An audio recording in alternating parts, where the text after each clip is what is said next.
मरहबा collection mall, readymade कपड़ों का भरपूर खजाना, jeans pant, T shirt, cargo pant, night pant, बच्चे और बच्चियों के लिए अच्छे खूबसूरत और उम्दा ड्रेस। पता याद रखे, जमुर हाई स्कूल मेन रोड, जैतून हजीन मस्जिद के पास, मालदा चौक। मैं कुछ ज्यादा यहाँ पे भाषण करने वाला नहीं हूँ। मैं किसने क्या गलती की वो गलतियों को नहीं बताते हुए मैं आपको पॉजिटिव चीजें बताऊंगा कि आगे हमको क्या करना है। दोस्तों, मैं आपको बताना चाहता हूँ कि कांग्रेस ने इस देश पे 60 साल से 65 साल तक राज किया, लेकिन उसने सामाजिक, आर्थिक, शैक्षणिक और राजनीतिक क्षेत्र में आपको न्याय देने की कभी कोशिश नहीं की। आपको पता है वंचित का क्या मतलब होता है। इस देश में 80 से 85% आबादी वंचितों की है।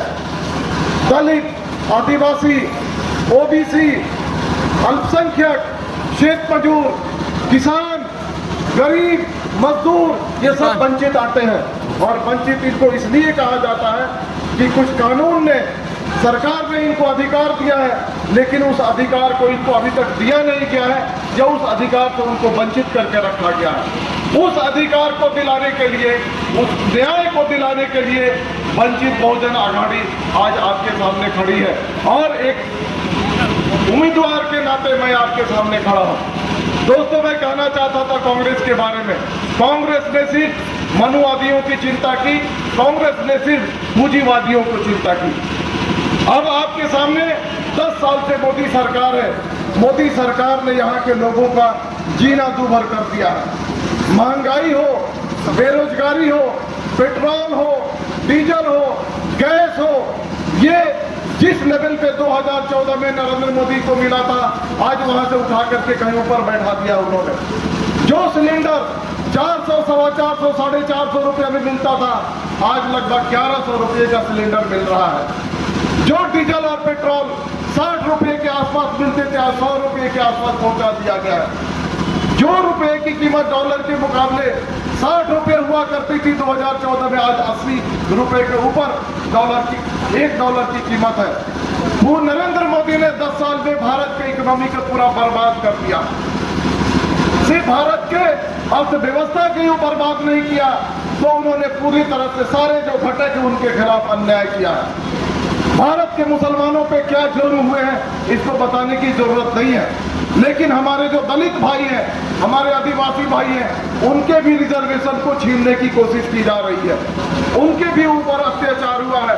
जब लिंचिंग हुआ है तो किसी एक खास समुदाय के नहीं, उस पर घुमंतु जातियों का भी हुआ है, दलितों का भी हुआ है, आदिवासियों का भी हुआ है, और सामान्य जो गोर गरीब हैं, जो शेतकारी हैं, खेत मजदूर हैं, उनके खिलाफ भी लिंचिंग हुआ है।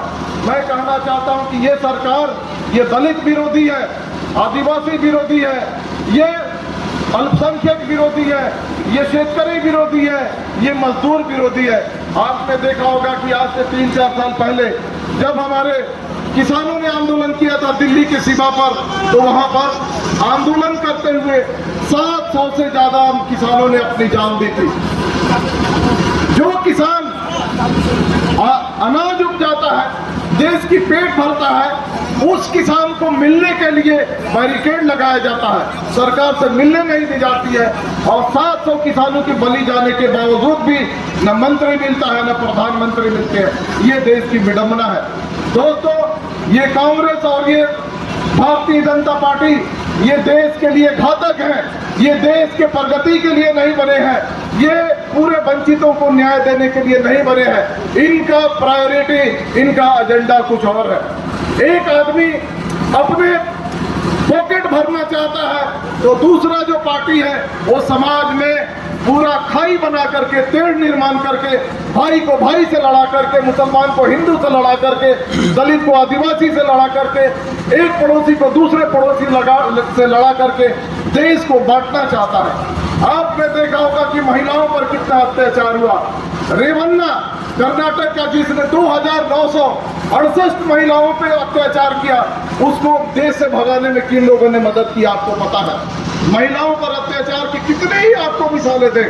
चाहे वो बिल्किस बानो का मिसाल हो, हाथरस का मिसाल हो, कठुआ का मिसाल हो, IIT BHU में पढ़ने वाली हमारी बीटेक जो बहन थी, उस पे बीजेपी IT सेल के लोगों ने जो बलात्कार किया और अत्याचार किया, उसका मामला हो। कितने एग्जाम्पल हम आपके सामने गिनाए। ये दोनों पार्टियों को आप बिल्कुल ही इनके हाथ में सत्ता मत दीजिए, ये कभी भी आपको न्याय नहीं देंगे।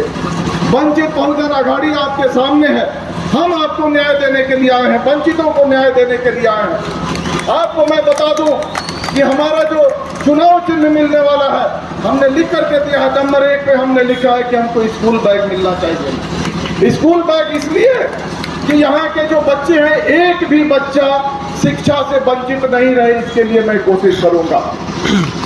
सारे बच्चों को स्कूल बैग दूंगा, स्कूल में भेजूंगा, जो स्कूल बंद पड़े हैं उनको खुलवाऊंगा, जिन स्कूलों का गुणवत्ता दर्जा नीचे है उस गुणवत्ता को आगे बढ़ाऊंगा, स्कॉलरशिप की व्यवस्था कराऊंगा, आदिवासी स्कूलों को खोलूंगा, और यहाँ का जो लिटरेसी रेट है, साक्षरता जो दर है, केरल में जो साक्षरता दर है, उसको बराबर करने की मैं बिल्कुल कोशिश करूंगा और काम करूंगा। चाहे यहाँ का पानी का प्रश्न हो, सड़क का प्रश्न हो, MIDC में जो रोजगार का प्रश्न हो, नए जो उद्योग धंधे जो नहीं आ रहे उनका प्रश्न हो, इसके लिए मैं काम करूंगा। यहाँ के युवाओं को जो बेरोजगार बैठे हुए हैं उनको रोजगार कैसे मिले, उसके लिए मैं प्रयत्न करूंगा। MIDC में नए नए उद्योगों को लाने का मैं कोशिश करूंगा। यहाँ के जो इंफ्रास्ट्रक्चर है उसको विकसित करने की कोशिश करूंगा। हमारे सामने हमारे पुलिस के बंधु है, जितना यहाँ पे स्ट्रेंथ है, क्या उनको पूछे उतना उनको घर है क्या, उनको उनके संख्या के अनुसार यहाँ पे घर बने इस जिले में, उसके लिए भी मैं कोशिश करूंगा। मैं DG से मिलूंगा, DG हाउसिंग से मिलूंगा, सरकार से मिलूंगा और वहां से बजट सैंक्शन करा के आपकी जितनी आबादी है आपको आबादी के हमको मैकेनिकल राजनीतिक नहीं चाहिए कि हर 5 साल पे इलेक्शन हो और कोई चुन करके आए। उन्होंने कहा था कि हमको सामाजिक राजकारण चाहिए, सामाजिक राजनीति चाहिए। सामाजिक राजनीति का मतलब है कि जितने जो समूह हैं उनको संख्या के अनुसार उनकी भागीदारी मिलनी चाहिए। दलितों को, आदिवासियों को, मुसलमानों को, अन्य अल्पसंख्यक को, OBC को, उनको आबादी के हिसाब से उनको सहभागिता मिलनी चाहिए पॉलिटिक्स में, जो आज नहीं है, हम उसको देने की कोशिश करेंगे। मैं आपको बताना चाहता हूं कि धुले में UPSC का सेंटर में खोलूंगा, MPSC का सेंटर खोलूंगा, यहाँ पे स्किल डेवलपमेंट का सेंटर खोलूंगा, और जो हमारे नौजवान आज बेरोजगार घूम रहे हैं उनको रोजगार दिलाने की कोशिश करूंगा। आज जुमा की वजह से, धूप की वजह से, बाकी अन्य कारणों की वजह से हमको छानने में ज़्यादा वक्त लग गया, उसकी वजह से भी बहुत सारे लोग आए थे, अपने अपने काम में चले गए।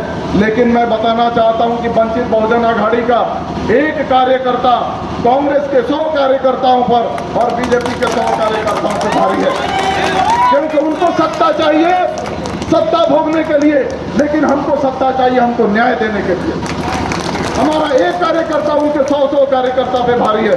दोस्तों, आज के शाम से ही मैं आपके सामने जाऊंगा, कॉर्नर मीटिंग लूंगा, सभा लूंगा, आपसे मिलूंगा, गांव गांव में जाऊंगा, आपकी क्या समस्या है उसको समझूंगा और समझने के बाद उसको हल करने की कोशिश करूंगा।